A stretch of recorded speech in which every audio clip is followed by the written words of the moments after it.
Добрый вечер. В прямом эфире государственной телерадиокомпании «Крым» теледебаты молодежное правительство Крыма единой команды. И сегодня, как вы можете видеть, в студии у нас не комплект опять. У нас единственный гость, он же кандидат на пост главы Республиканского комитета по делам межнациональных отношений и депортированных граждан Асан Эмирсалиев. Добрый вечер, Асан. Очень рада приветствовать в вашей студии. Не расстраивайтесь, что вы один. Вы сегодня победитель, так или иначе. Но прежде чем вы выступите перед нашими телезрителями со своей программной речью, пусть они узнают о вас немножко больше из нашей визитки. Асан Эмирсалиев, 22 лет, родился в Белогорске. В 2007 году окончил Белогорскую среднюю школу номер 2. Был призером всеукраинских конкурсов научно-исследовательских работ, вице-президентом Малой академии наук. Окончил художественное отделение школы искусств. В 2007 году поступил на биологический факультет Таврического национального университета. С 2008 года входит в состав правкома студентов вуза. Увлекается флорой Крыма, геоботаникой и этноботаникой. Собирает кактусы. Коллекция насчитывает сотни нескольких видов. Интересуется живописью, в особенности творчеством импрессионистов и пастельной живописью. Асан – соорганизатор субботников, фотовыставок, квестов и поездок. В общественной деятельности придерживается нескольких принципов. Мероприятия должны быть полезными, эффективными и понятными. Одной из ключевых задач любой общественной деятельности видит трансформацию сознания, изменение ряда взглядов на жизнь и стереотипов целевой аудитории. Для этого, считает Асан, необходимо коренным образом изменить формат общения власти с населением. Асан – студент 5-го курса биофака, член правкома, преподаватель биологии, глава общественной организации «Кардершлык». Ну что ж, Асан, эффективно, понятно и с пользой. Пожалуйста, мы все внимание.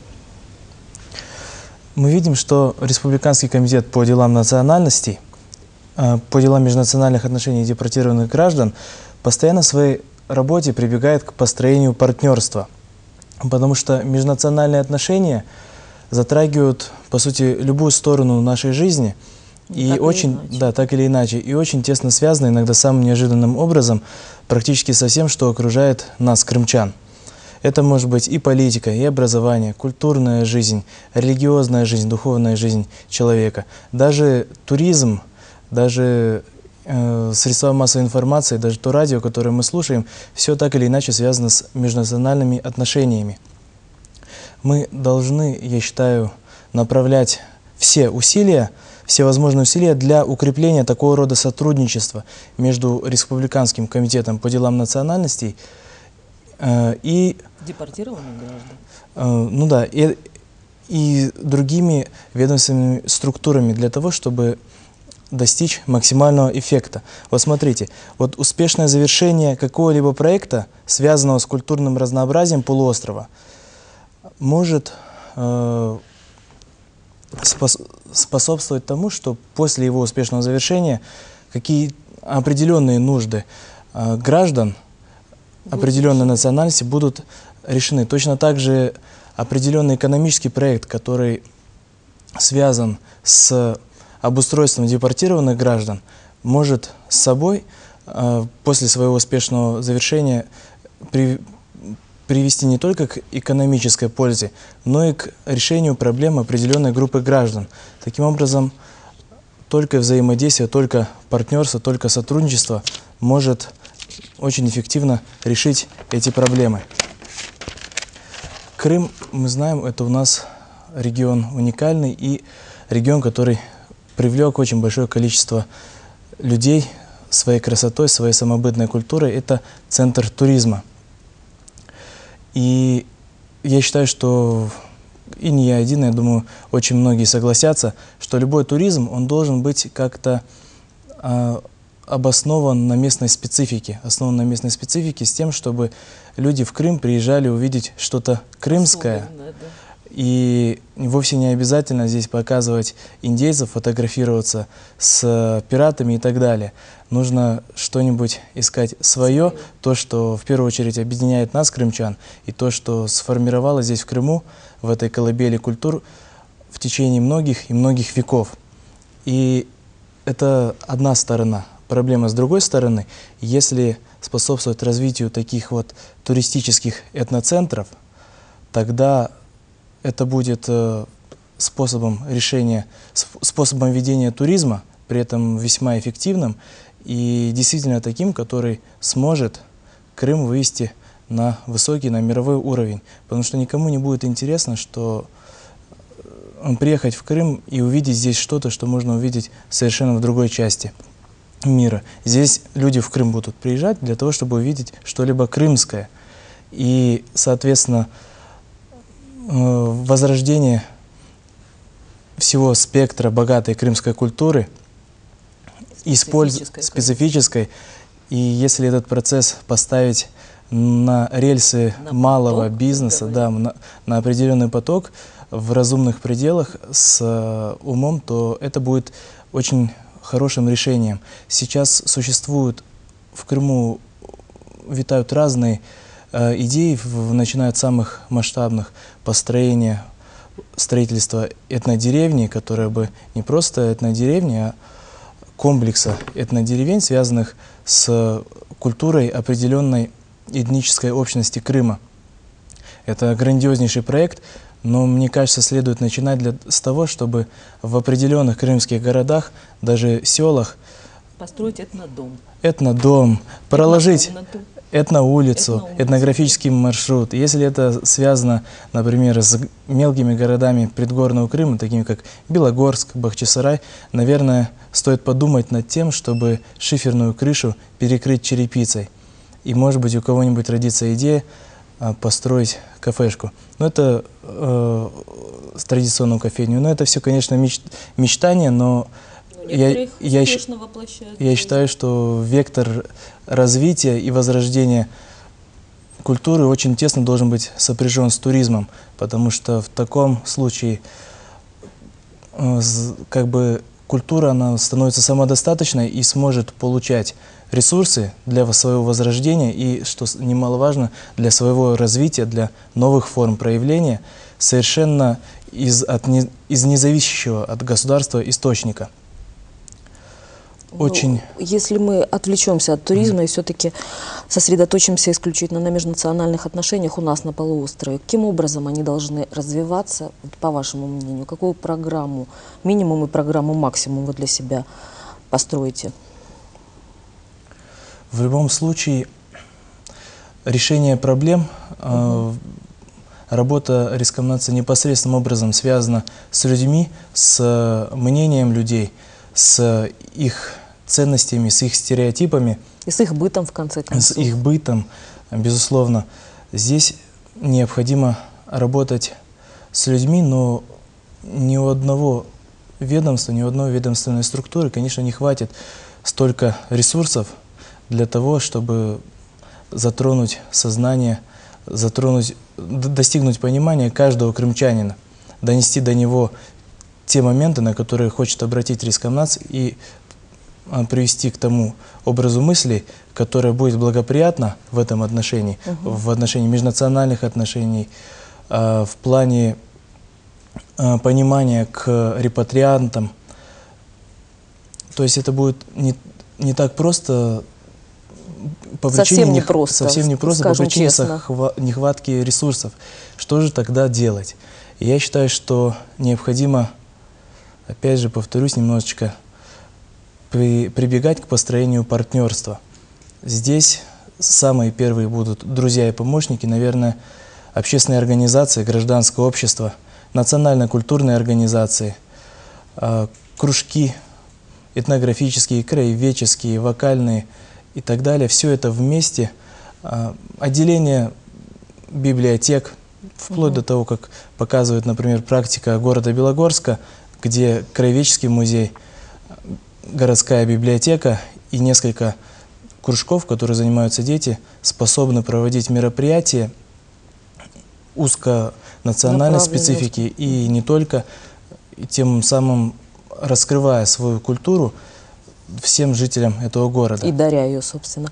Асан, я вас прерву и напоминаю нашим телезрителям, что у нас работает прямой телефон 546-546, его номер. Вы можете позвонить и задать Асану свой вопрос. И кроме этого, голосуйте за Асана и поддерживайте нашего кандидата. У нас есть уже телефонный звонок. Алло, вы в эфире, говорите, пожалуйста. Добрый вечер. Добрый вечер, Асан. Добрый вечер, Юлия. Здравствуйте. Добрый вечер. Асан, вы являетесь представителем мусульманства, скажем, ислама. И как вы вот относитесь к такому понятию, как экстремистская идеология? И в целом, вот как бороться, если надо бороться, на ваш взгляд? Спасибо. Спасибо. Асан, вы за вопрос. практикующий мусульманин или вы просто относитесь к мусульманам, относите себя к мусульманам? Как Ну, здесь, вы себя вы знаете, позиционируете с религиозной точки зрения? Трудно делать какую-то границу, потому что соблюдать религию на 100% невозможно. В любом случае, безгрешного Некоторым человека удается, да. на земле нету. Ну, возможно, некоторым так кажется, что им удается. В первую очередь, никакой показухи, если непосредственно возвращаться к поставленному вопросу. Действительно, в среде мусульман Крыма есть какой-то момент недопонимания, непонимания друг к другу. И опять, я считаю, что, возможно, в определенный промежуток времени была нехватка ресурса, сработало множество других факторов, и получили... Нехватка, возможно, духовных каких-то моментах в их быту. Получили развитие некоторые идеологии, которые иногда не находят общий язык друг с другом. И вы знаете, в этом плане хочется сказать, что, ну, во-первых, сказать такое слово, что святое место пусто не бывает. Когда крымско-татарский народ, который представляет большинство мусульман Крыма, вернулся на свою родину и смог реализовать свои элементарные какие-то потребности, связанные с обустройством, люди построили себе дом, на первый план вышла духовная жизнь человека, и каждый человек нуждается в духовной жизни, в духовной пище. И если не давать духовную пищу человека, то он будет ее искать и может ее найти где-нибудь на стороне. Вот в этом плане необходима всесторонняя поддержка традиционных конфессий, тех структур, которые представляют традиционную конфессию. Это поддержка православной церкви, это поддержка духовного управления мусульман Крыма для того, чтобы свой электорат, своих прихожан не упускать из виду. Да, не упускать из виду и удовлетворять, потому что иногда недопонимание среди мусульман доходит до конфликта. Даже были моменты недопонимания до конкретных конфликтных ситуаций. Местные общины очень быстро это решают, потому что отлично понимают, к чему это может привести. Очень быстро и очень жестко, мне кажется, нужно решать этот вопрос. И у нас есть еще один телефонный звонок. Алло, говорите, пожалуйста, вы в эфире. Здравствуйте, меня зовут Наталья. Подскажите, пожалуйста, вот у меня такой вопрос. Насколько защищены иностранные студенты в Крыму и как вы можете охарактеризовать существующие проблемы? Спасибо большое. Удачи. Спасибо. Пожалуйста, отвечайте. Иностранные студенты. В какой опасности они у нас на полуострове находятся? И как вы их собираетесь защищать? Хотя защищать их должны правоохранительные органы. Ну, пожалуйста. Вы знаете, я также являюсь членом правкома студентов Таврического национального университета, где традиционно очень много иностранных студентов. В частности, у меня одногруппники на первых 2 курсах были студенты из Китайской Республики. Очень хорошие, приветливые ребята. Можно сказать, что Крым, как поликультурный, поликонфессиональный регион, уже научился быть достаточно толерантным, и уровень культуры студентов... Может быть, не научился, но учится с усердием. Нисколько не мешает находить общий язык, внимательно относиться к потребностям этих студентов. У них действительно могут возникать сложности, потому что они очень сильно отдалены от дома, и, по сути, помочь практически некому. Первыми здесь на их защиту становится Международная ассоциация студентов, собственный университет, может становиться профсоюзная организация, если эти студенты вошли в правком. То есть бояться не надо, Я думаю, что бояться не надо. В плане понимания этих студентов, честно скажу, я очень внимательно относился к анализу окружения, к анализу социальных контактов этих студентов. И могу сказать, что никакого непонимания не возникало у них с окружением. И надеемся, не возникнет. Надеемся, не возникнет. А в плане, конечно, других трудностей, можно сказать, чего эти студенты боятся больше, чем непонимания. Они боятся непонимания крымской власти. И здесь даже недавно появилась очень интересная статья. Оказывается, мнение, которое у них на родине относительно крымского общества, оно очень сильно отличается от того, что они видят изнутри. И в какую сторону, боюсь даже спросить. У них было очень много опасений, потому что сразу постсоветская республика Украина, и приехав сюда, они, конечно, все пишут, что они были приятно удивлены, но сам факт наличия таких легенд о нашем Крыме немножечко настораживает.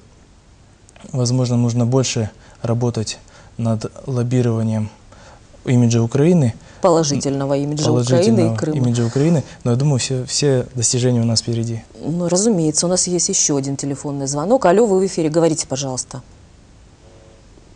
Молчание. Здравствуйте. У меня вот такой вот вопрос. Да. Завтра День памяти жертв депортации, будет проходить митинг. Мне хотелось знать, как вот относится кандидат к тому, что проходят сложности с прямой трансляцией данного митинга. Известно то, что не придут главы власти крымской туда. Как это соотносится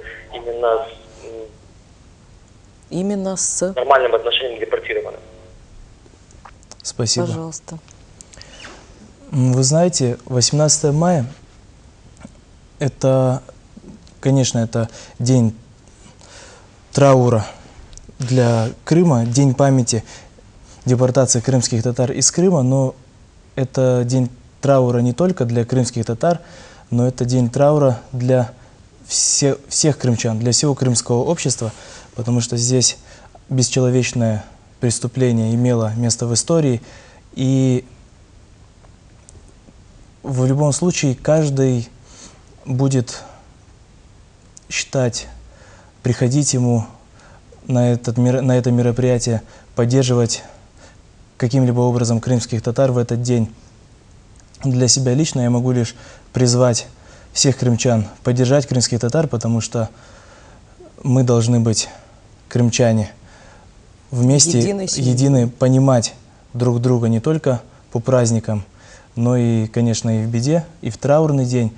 И есть среди крымской молодежи такие задумки относительно формата мероприятий для того, чтобы дать возможность не только крымским татарам, но и всем крымчанам принять участие в траурных мероприятиях. Среди такой идеи следует назвать подготавливаемую группой крымско-татарских организаций идею накануне 18 мая на большом белом полотне в светлое время суток нанести имена, то есть непосредственно депортированные граждане могут написать на белом полотне имена своих предков, своих бабушек, дедушек, которые перенесли на себе эту трагедию. Могут быть не только крымские татары. Мы знаем, что даже крымских турков и цыган, очень малочисленную группу, депортировали точно так же, как и болгар, греков, немцев. Вот. У нас есть еще один телефонный звонок. Алло, говорите, вы в эфире. Добрый день. Добрый день. Я бы хотел задать вопрос. Как вы сам относитесь к терроризму на межнациональной почве? Вот так. Отвечайте. Как есть. Как относитесь? Ну, я отношусь с непониманием к такого рода поступкам. И следует с непониманием вы можете относиться как человек, а как глава Рескомнадза. С резкой критикой. С резкой критикой. Вот. И скажу более, я считаю, что при нынешнем обстоятельстве дел для Крыма, будем надеяться, этот вопрос не стоит и в ближайшее время стоять не будет, и в дальнейшей перспективе стоять не будет, потому что кроме терроризма существует огромное количество человеческих способов общения, даже если есть разногласия какие-то. А относительно, собственно, терроризма, как правило, история показывает, что теракты – это просто способ создания общественного мнения, и вовсе не обязательно, что тот, кто совершает теракт, кто объявляется совершившим теракт, на самом деле совершает.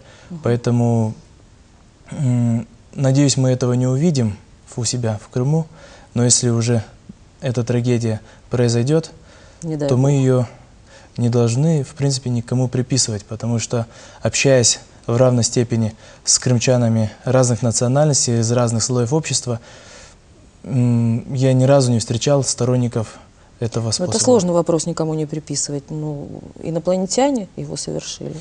Так тоже нельзя. Ну, можно ведь подставить. Разумеется, так можно подставить. То есть не подставляйте друг друга, просит Асан в канун 18 мая. Асан, у меня к вам личный вопрос. Скажите, за что вы любите импрессионистов? Вы знаете, за живость. Развитие импрессионизма связано с раскрытием свойств цвета в живописи. Это та эпоха, как правило, основные события, которые мне нравятся, происходили тогда в живописи во Франции. Это потрясающие работы Клода Моне, который доказал, по сути, король цвета, доказал всему миру о том, что буквально каждые 20 минут кардинальным образом меняется освещение и настроение. И знаете, вот что интересно, свою интересную серию работ, вот эти вот синовалы, он рисовал, у него было несколько наработок, он их по расписанию в течение нескольких дней рисовал. Он был королем света, а победителем сегодня у нас выходит Асан, потому что наш эфир подходит к концу. За него отдали голоса 139 человек, за эту мебель почему-то проголосовало 119. И тем не менее Асан у нас победитель. Я вас поздравляю. Всего вам самого доброго. Спасибо, что пришли к нам в студию. А мы встретимся в понедельник в 18:30, 21 мая. Всего вам самого доброго. До свидания. Спасибо.